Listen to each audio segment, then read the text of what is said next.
asalku waxa weeyaan qofka muslimka ah inuu ilaahay xuskiisa badiyo intaad aadana iyo makhluuq xusi lahayd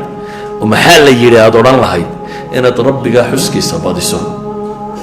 adkaarta wixii kuu fudud aad akhrisato subxaana allahi wabixamdi alxamdu lilah allahu akbar laa ilaaha ila allah laa xawla walaa quwa adkaarta soo aroortay allahuma salli calaa muxamed inaad wardi joogta a maalin kasta yeelatid wardigu wakhtiba ma qaato wakhtigaad shaqadaada wadato ayaad wardii kartaa waxa hami inugu raran ee culaysina saaran ee warwardegi waayey ee dhakhtaraa kula wareeray waad ka maarmaysaa haddaad rabto nolol degan inaad ku noolaato haddaad rabto nolol aan warwarki iyo walbahaarku ku badnayn inaad ku jirto haddaad rabto nolol aan waxa khaarijka ka ahi aanay ku dhibin hadduu col yahay iyo hadday colaatay hadday cay tahay hadday ammaan iyo suldo iyo xoog iyo xoolo tahay labada midna aanay ku dhibin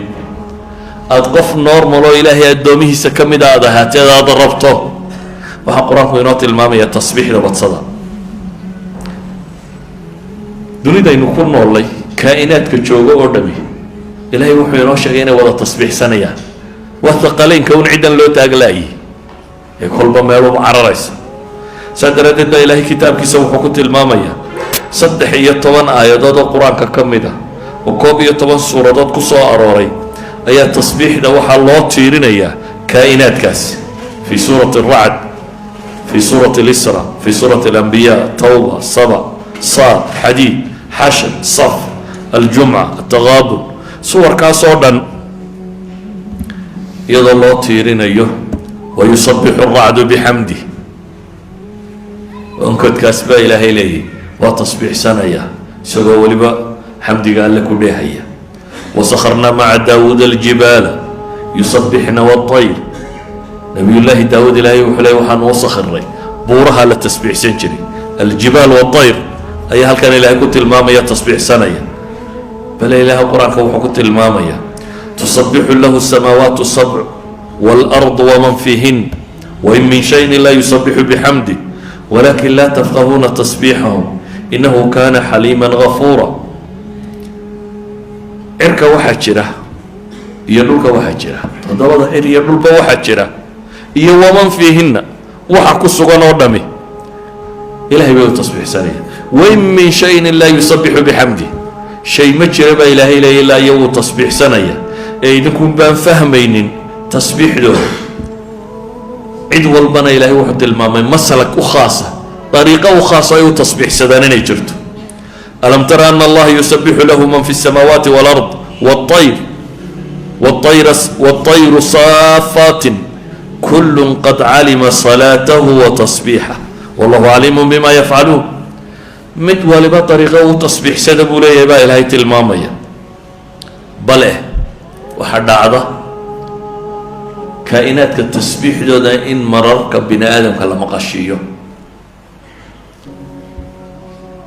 معجزات النبي محمد عليه الصلاه والسلام ايات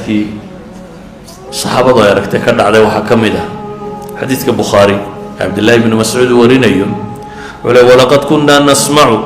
تصبيح الطعام وهو يؤكل بليه ابن مسعود وحلي وحانو هاي كوا مقليا عنده تصبيح سنة نغو عنينا ولا الرؤيا وانا تصبيح سنة عنده عنيني وتصبيح سنة إلهي بمغشيه سبحانه وتعالى وإن من شيء لا يسبح بحمده ويا وحكم ده حديث أبي ذر ورينيو إمام الطبراني صار الشيخ الألباني صحيح كنت الماميو وحلي وحان فردي حاضر وحانها النبي عليه الصلاة والسلام اكتيسا حلقة يسوق فردية وقعنت قروح دكحان يرير قعنت كوهيا ويدكحنت وقعنت كوهيا تصبح سنة سبولي النبي قالوا لا فرديني أنه حلقة فردينا بولي كلمة ولما وحط المامي وفينا أبو بكر وعمر وعثمان وعلي بان قمدها بولي رجع حلقة فردية خلفاء ساكمدها ددك فردية قدامنا دحنتها والنبي وقعنت كوهيا تصبيح ده دوي مغلي يضل وضع فردية اللي مغلي انت النبي وكمود دينيني وحولي بأبي بكر بقى عنك وغبطي مركان سي تصبيح صدين qururixi weliba tasbiixdaana dadkoo dhami waa maqlayay buu yidhi abibakar baa nebiga ku celiyay calayhi salaatu wasalaam nebiga haddana wuxuu u dhiibay cumar markaasay gacanta cumarna ku tasbiixsadeen dadkoo dhan baa maqlayay buu leeyahy markaasuu nebiga ku celiyay calayhi salaatu wasalaam dabeetana nebigaa wuxuu u dhiibay haddana cuhmaan buu yidhi markaasay sidii oo kale tasbiixsatay markii dambaa dadka loo dhiibay buu yidhi qof dambena lamay tasbiixsan buu leeyahy dadka iyagii kale mau tasbiixsanin idan xadiidkani waa xadiid culimmadu ay sixadiisa tilmaamayaan waxaanu sheegayaa in xataa qururux ay gacanta ku hayaan saxaabadu tasbiixaadkeeda in la maqlayay cunno ay cunayaan in la maqlayay kaa'inaadkao dhan baa tasbiixsada waa kii xadiidkii saxiixeynka ku yaalla abu hurayra warinayo nebigu leeyahy calayhi salaatu wasalaam nebiyada ka mid ah ayaa qudhaanya qaniintay markaasuu buulkeed meesheedii oo dhan amray in la gubo dabeetana ilaahay baa u waxyooda waxaa lagu yidhi ma hal qudhaanyii inay ku qaniintay ayaad axraqta umma min alumami tusabbix ayaad ummad ummadaha ka mid ah oo tasbiixsanaysa aada u gubtay baa la yidhi idan innagu maxallo shaahidkeenu u soconnaa wax weeyaan umma min alumami tusabbix qudhaanyadaas meesha daadsanayd inay iyana tasbiixsanaysa deriskan dantan kaleyo dhim waa laba shay mar waa in xidhiidhkiina kitaabka alle la leedin uu weynaado caqligiina ballaadhan fahamkiina kordhi xikmad baad heli rabu الsamaawaati waalardi anzalahu bicilmihi baa ilaahay yidhi aqoon baa alla ku soo dejiyey kitaabun fasalnaahu calaa cilmin baa ilaahay leeyihi idan cilmigaasi kitaabkan buu ku jiraa ninba intuu kala soo baxaa buu leeyahy ninba intuu ku tadaburaa buu leeyahy ninba intuu ka fahmaa buu leeyahy kaasi waa mid ka labaadaan idin leeyina waxa weeyaan abnaa'i saxwa gaar ahaan wardigu wuu yaraaday adkaarta dadku waa ku yartay dadka bar tusbaxaa bidcaa bay yidhaahdeen tasbiixdana way ku dareen tasbiixdana tusbaxay nacdo hadday saa noqonayso tusbaxaaga iska sidoo tasbiixso haddii tusbax iyo israacayaan tasbiixdu iska sidoo tasbiixso asalku waxa weeyaan qofka muslimka ah inuu ilaahay xuskiisa badiyo intaad aadane iyo makhluuq xusi lahayd oo maxaa la yidhi aada odhan lahayd inaad rabbigaa xuskiisa badiso adkaarta wixii kuu fudud aada akhrisato subxaana allahi wabixamdi alxamdu lilah allahu akbar laa ilaaha ila allah laa xawla walaa quwa adkaarta soo aroortay allahuma salli calaa muxamed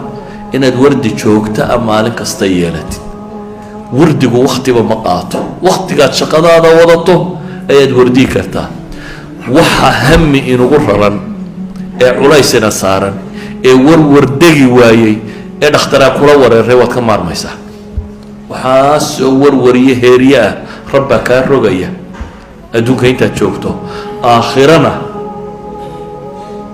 kuwa alxaamiduun ayaad ku biiri doontaa ee qur-aanka ilaahay ku tilmaamayo الطائبون الحامدون كواسات كبير هذا آخره